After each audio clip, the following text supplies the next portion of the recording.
Hi everybody, time for another midweek chat. I think certainly if you're from Eau Claire, you know where I am today and why. So on Monday, this hospital, Sacred Heart Hospital, it's going to close. They announced on Monday, and so there's another hospital that's fairly new, 5 years old over there, that'll remain, and the Mayo Hospital, formerly Luther Hospital, will remain, but so we'll see what happens. But it's just devastating news. It was in 1992 that the Uniroyal plant closed, and I forget how many employees were lost, but I think about 1,400 employees. So it's this hospital, St. Joe's in Chippewa Falls, run by the same Hospital Sisters Health Services, HSHS, and another thing I'll talk about, but. Maybe I'm getting my numbers mixed up. I think it was 1,400 people plus that will lose their jobs. And Uniroyal, of course, had that issue, people losing their jobs. But on top of that, with this situation is people are going to lose their doctors. And so this place is the one place where if there's a teenager that needs mental health treatment and inpatient care, this is where they come. And when this is gone, there's nowhere for them to go. Closest place will be La Crosse. That'd be an example. The same company, HSHS, runs the L.E. Phillips Alcoholism Treatment Center and Detox Place. It's going to close in April too. I was talking to someone in the AA community today, and said that yeah, the meetings are going to take on, just the AA meetings will be this will be a big loss for the sobriety community to not to have L.E. Phillips there. It might put a lot of pressure on the groups, to help people that maybe would need more intense help at a place like that. So anyways, just a lot of, in addition to the jobs lost, there's just the lack of care for people and their health that has us all in Eau Claire kind of reeling and wondering what'll happen. It's a little glimmer of hope. The first time I heard the news, they said maybe that Mayo could step in and expand their services or use this building or something, but I don't know. I haven't heard many hopeful signs lately about that.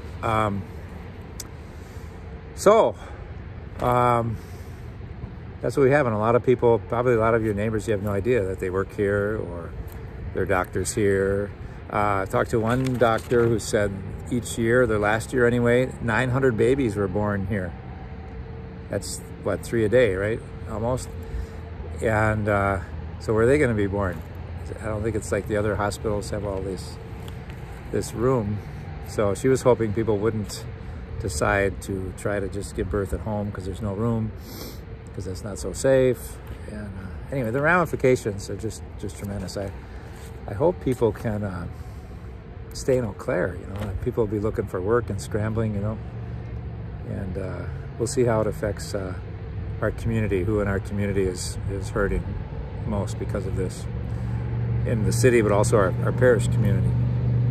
So don't hesitate to let us know. Lots of prayers going out. So I was wondering if I was in this situation, what would I'm not great with fear and panic and insecurity. I kind of know what I should do, but when that panic, like, oh, I'm losing my job, I don't know what to do, or I have this medical condition, I don't know who's going to be able to care for it. My children have this medical condition. Saw a few stories on the news about a mom worried for her children have a special condition that they always come here to get treatment. That's the only place.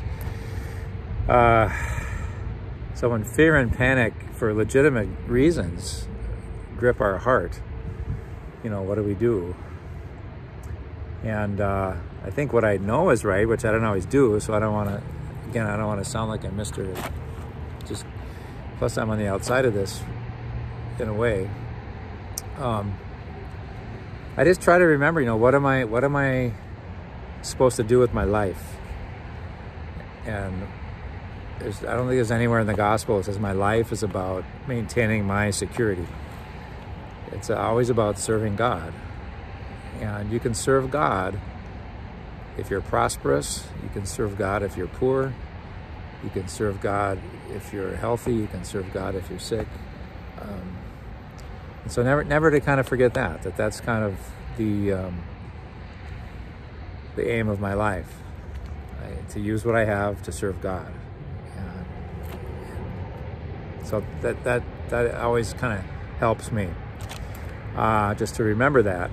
Then there's a beautiful serenity prayer, that's used by lots of people, not just people in addiction recovery, but give me the wisdom to change what I can change, so to act, so to get out there and try to search for new work and give it my best shot, and try to network with people and find out what's out there I could maybe do if I lose a job, or how am I going to find different, care for my family, medical care, mental health care.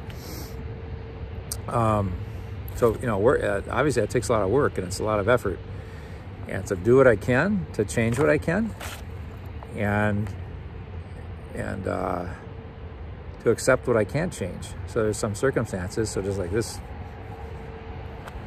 closes, it closes, and I can't change that. Maybe there'll be some efforts in the community to work with different partners to try to keep things going, and that'd be something we could change then and engage in that. But eventually we'll probably bump up against some things we cannot change. And then to kind of live with that and say, okay, given this new circumstance, how can I still serve God? How can I still keep love alive in my heart? And what can I do? And what can I do? And give me the wisdom, Lord, to know the difference. So those are always kind of big picture things that help me, and they never remove fear and panic from my heart, but they help. They help me sleep a little better. But for the most part, I don't know how you handle stress. It'd be an interesting topic to talk about around the kitchen table, but I have a couple friends that I lean on. I probably talk their ears off. I've been really blessed with good friends, different times in my life, who, I don't know, they could listen to me prattle on for hours complaining about something. In college, it's when I got dumped by the beautiful Aunt Maria, go to Randy's dorm room and just, just talk. And, he had stuff to do, but he listened, so he's a good friend like that. So maybe you need a friend like that now. Maybe you can be a friend like that now. Yeah, so some thoughts about that. It's really hard situation. I wanted to go into the chapel, actually. I thought it would be a good place to do this at the chapel, this sense of prayer in the midst of fear and panic. But I thought, there's probably going to be someone praying in there, or I could just start this and someone's going to want to pray in there.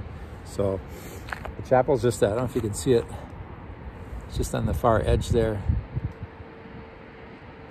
It's just the edge. It's just the edge of the chapel. And I don't know if Newman still uses that. When I was the associate pastor at the Newman Parish, we'd have Sunday morning Mass there. Was it the 9:30 Mass, I think? I didn't usually have that, but occasionally, about 10 times a year, I would, no, not 10.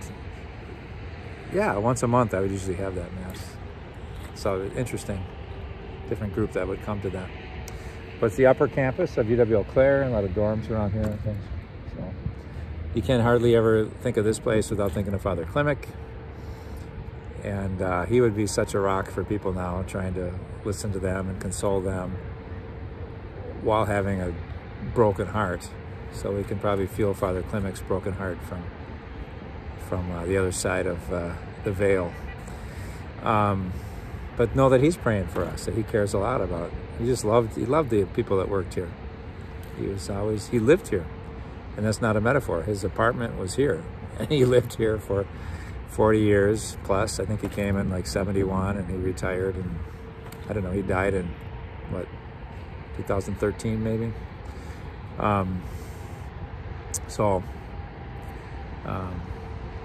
Speaking of that, so his funeral is at, Father Klimek's funeral is at St. James, because the chapel is a little small. And I got a call from the hospital yesterday. Could you host a Mass to sort of honor the ministry of Sacred Heart Hospital in Eau Claire? And I don't mean to diminish, also St. Joseph Hospital in Chippewa Falls is closing. That was founded in 1885. This was founded in 1889. The original hospital was across the river right next to Sacred Heart Parish. This came up in the late 60s, early 70s, this building. Anyway, so they're going to honor the service that the Sacred Heart Hospital and St. Joseph Hospital provided for people in Chippewa Valley with a mass with the bishop April 5th at 11 o'clock at St. James. It sounds like. I don't know if that's for sure, but I said I won't be here. I'm going to be out of town in this retreat I was talking about earlier in Massachusetts, but you're welcome to our space. So anyway, lots of sympathy, lots of prayers for everybody who is experiencing fear and panic and insecurity and looking for something to guide them through these days. Okay, parish news. Should we just move on to parish news? Chili feed. Okay, so we had I think I'm going to go with them too. I'd have to miss ordinations in La Crosse and a few things, but I think I'm going to go on this. Such a great group of people. I'm sure it'd be memories for a lifetime, and a great service to people. So anyway, to fund this trip out to Montana with our youth, they're having a big chili feed. If you want to bring chili in a crock pot or some heating vessel, let Kelly Boudry know. Call her. You can get a hold of her through our office phone, or contact Kelly so she knows of any chili that'll be coming in. But that'll be right after our big day of fasting, Ash Wednesday, which will be February 14th. The chili feed will be on the February 17th, so we should be good and hungry. And I think that's a Saturday, so we can have meat in the chili. That's good they didn't schedule it for a Friday, right? But contact Kelly if you want to. But it's, I don't think you have to bring it, and everything's just by donation. So if you're able to bring some dollars, throw in the pot, have some chili, it'll be after the 4:30 Mass, okay? Good. That's the same weekend as the parish pool tournament, by the way. It's the weekend after the Super Bowl. Oh, kind of this sort of business puts everything in perspective, but, before all this happened, I was just upset that the Packers lost the football game, So, what else? Parish news. Catholic Schools Week will start Sunday. We'll have Danielle, our principal, will speak at the first two Masses, and at 10 o'clock she's looking for another speaker because she has some commitments. But it's always just kind of a fun week. We want to highlight the goodness that our school does. We've got a good school. We got a great leadership. We have good teachers. Some of our classes are pretty low in enrollment, so there's a lot of prayers going out that people find the attraction in maybe sending their children to St. James at the same time. We know a lot of our great families are dedicated to public education or find that the best choice for their families, and we certainly respect that. And it's always a little conundrum in a parish when you promote your school, and you certainly don't want to make the students not in the school feel like less than, or their families. But it's an important ministry in the church. Catholic education has been for centuries. Today is the feast of St.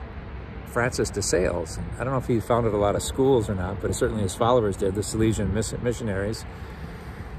And I know he was famous. I read a quick bio of him, that he was a gentleman and he catechized children. So that sounds like a bad thing, to catechize children. How dare you catechize my child? Oh, well, catechism is to teach religion, so it's a good thing to catechize somebody. So I take it back. Thank you for catechizing my child. And his famous quote was, "You attract a lot more flies with a spoonful of honey than a whole barrel full of vinegar." So you can get a lot more done with kindness, and maybe have a lot more impact in a lot more situations than with bitterness or anger. What's the stick, or what did they say is the carrot? Yeah, so with the carrot instead of the stick. I suppose there's a time for everything. But I like that quote, thinking just of a gentleman. And he was a bishop, so he had to do a lot of difficult things too, adult things, but that he loved children, and he taught them about Jesus. And he believed in gentleness and honey more than vinegar. So anyway, so we hope to I was all ready for school mass this morning and nobody was there. I was like, what's going on? And I forgot they had a big mass at Regis High School for all of the area Regis Catholic schools. I think they were thinking the bishop would come, but he's been pretty frail, so he did not. So part of the beginning of Catholic Schools Week, we'll have a book fair running all week. It'll start after Mass this Sunday. It'll close after the next week, Saturday Mass. And then I think we're going to try to do a parish movie night that Saturday, but maybe not. Christine said she couldn't come if we do it on the 3rd. She kind of wanted to see it. It was the movie, The Holdover, is 15 years old. It's not a kid's movie, but it's a good movie. I wanted to show it to folks. Oh, I saw Black Clarence. It was playing at the Micon Oakwood, and I was in Wausau Monday, and I wanted to see Black Clarence. No, not Black Clarence. The Book of Clarence. It's an all-black cast. Jeez, sorry about that. The Book of Clarence, and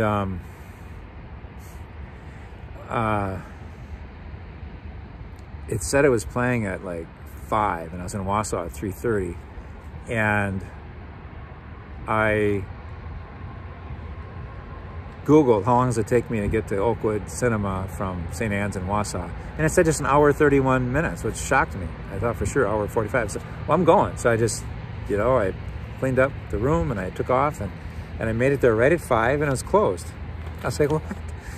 And so it's nice that Micon took on that theater, because it used to be AMC and it closed, but it's not open every day. So the guy at Rocky Rococo said, yeah, it's not open. When's it open? He said, I don't know. It's just open some days. So if I had looked more super closely, it said Tuesday at 5 o'clock was the next showing, but it was Monday. And then Tuesday I couldn't go, but I did see it last Thursday. Pretty interesting. I want to go again. There's some lines that I would like to hear that I did not quite understand. So the Book of Clarence is about Clarence, and there's all these police at this intersection here. I don't know if there's an accident. Anyway, he's like one of these good guys that needs a break kind of thing, and he's trying to make something of himself. His brother is the twin.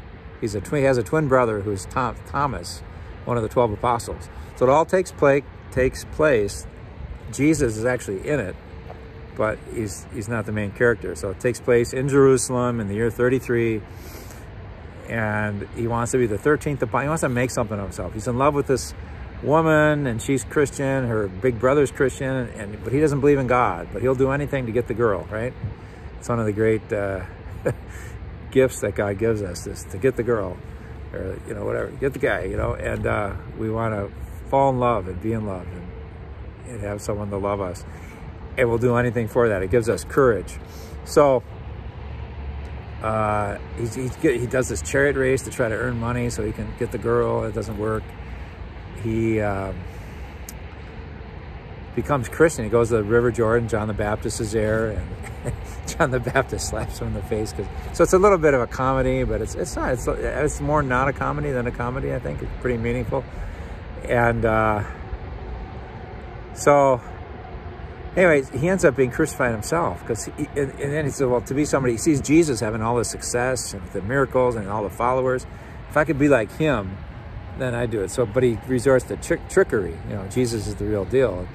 And this guy, he has his buddy pretend he's blind, and then he gives him sight, and people go, and it kind of works. He gets to become kind of famous, but it's all, rooted in dishonesty. But then there's something really that happens that shows that he makes him really believe in God. And so he becomes a believer, and because he's more authentic, then Jesus will be crucified, but Clarence is crucified by the Romans for being a Messiah figure. Same reason they'll crucify Jesus. And he just gives this really interesting speech from the cross, and I didn't hear it all, but it was something like, people, Father, forgive them, they don't know what they do. So he copies that word from the Gospel of Luke from Jesus. And people just run around and they don't know their heads from their tails. It's not like there's so much evil, but they need enlightenment, not.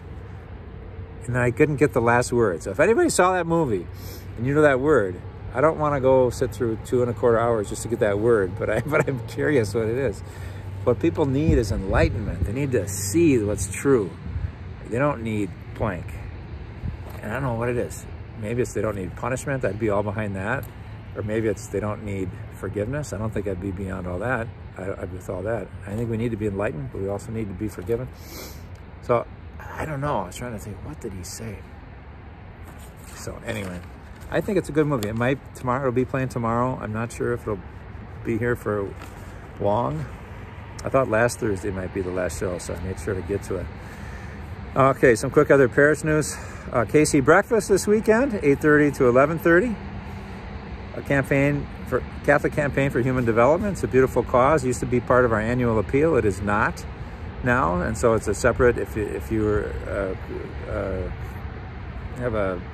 heart is in the alleviation of poverty and trying to give grants to people that apply to the Conference of Catholic Bishops for grants to help them in their entrepreneurial efforts to start businesses and need a hand up to do that. That's where a lot of the Catholic Campaign for Human Development monies go. Okay, so I think it's a great cause. You'll see in the back of church on the tables a case statement so it's kind of a big deal. It's not the hugest deal, but we've been working forever. I don't know if you heard a lot of chatter, if you've been paying attention to bulletins the last 15 years. Ideas about altering our worship space a little bit. So for the most part, we crowd our singers, our choirs into the sanctuary. You're not really supposed to have a choir in the sanctuary. I think it works pretty well. I like to have singers in front. I know there's some people that always want them in the choir to sing over us, but I think it helps us to have more energy in the house when we can see the people leading us in song. But we'd have more room, we'd have more space if we could remove the pews that are currently in front of the tabernacle, the front ones, have that be the choir space, have more room in the sanctuary for sanctuary stuff. And while we're doing that, so that's one thing, to have a different altar. We keep the altar is where it is, but wouldn't serve as the altar in front, like on the main floor of the sanctuary. So a lot of priests, when they come to serve, are like, oh, I can't stand your altar. I always feel like I'm going to fall over. And so for accessibility issues, and also just to be closer to folks, might be a real positive thing as far as involvement in the liturgy, engagement in liturgy, a greater sense of community during our Eucharistic prayer. Not a done deal, but the committee's been working on this. They finally have a plan that they want to present to everybody. The case statement for that plan will be on the back, on tables in the back of church. And then not this weekend, but the next weekend, the following 2 weekends, we'll have a makeshift altar in the spot where a new altar could be, to give people a sense of what it's like to pray the Mass with the altar there. And then after those 2 weeks, Lent starts, and then shortly after that, we'll have a feedback session. Okay, you experienced those 2 weeks. What do you think of this plan? So that's the idea. And if the parish is behind it, then we work with the diocese and apply for those kind of changes. So it's not without cost, but it's kind of a minimal cost to try to do, versus, some churches do these major renovations, and that would be nice, but that'd be like a lot more money. So anyway, if you want to check out those case statements, they'll be on a table in the back of church. A Lenten video series will start. The diocese is promoting this 7-part series on the good news, what it is, and Jesus and the Eucharist. And we'll do that on Saturday mornings from 10 till 2, starting the Saturday before Ash Wednesday. We'll have a few conflicts here and there with space, but if people will come, and it could be a nice thing for folks. So that's a heads up on that. PCCW celebration, just congratulations to the women. They had a really lovely celebration last Sunday afternoon. Brother Schultz was there. He was a little bit worried about spreading a virus that he had, so he took off early, and I spoke briefly. It was mostly as a women's event, so it was good. They did most of the speaking, and Sherry did a beautiful Ave Maria at the end with Chloe violin accompaniment. But great food, great fellowship. And I know that if the men were thanked, so they invited men to do the serving because it was celebrating the women's group, so they wouldn't have to serve, which was a great idea, and which the men did with joy.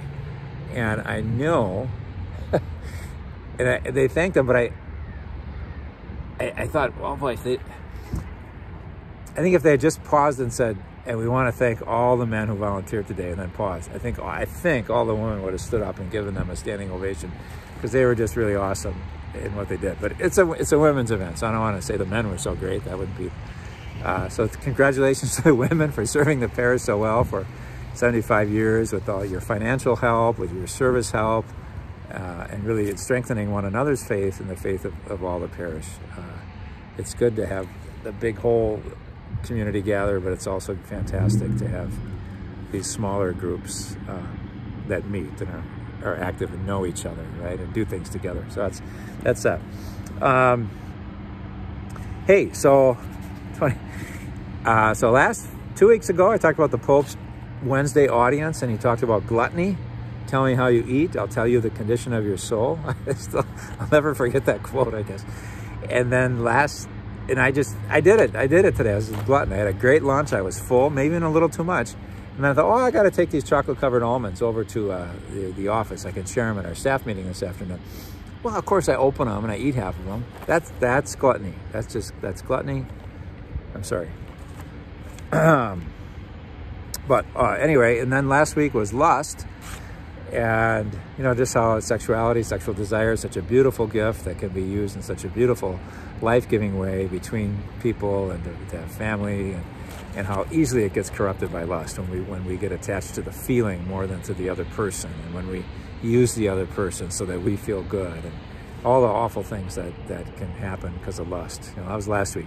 Today was greed, or as it said in the headline, avarice. I had to search harder for this. I didn't see a story in the magazines I usually go to. But I went right to the Vatican website, and sure enough, he gave a talk on greed today. Not if everybody been to the Vatican. I've never been in this room, but I see pictures. It's the Paul VI hall. So he sits up on a stage by himself, and then there's like the VIPs get these chairs near the stage.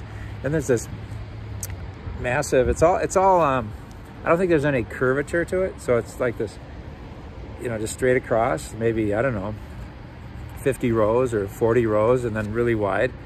And they're all there, and it's full. It's just great to see people that, you know, like the Pope, and it's good. But I'll talk about greed. So he said greed is attachment to money that prevents us from being generous. So it's not just, money's not bad, it's attachment to money that keeps us from being generous. It's a sickness of the heart, not of the wallet. It's a disordered relationship to reality that leads to compulsive hoarding, pathological accumulation.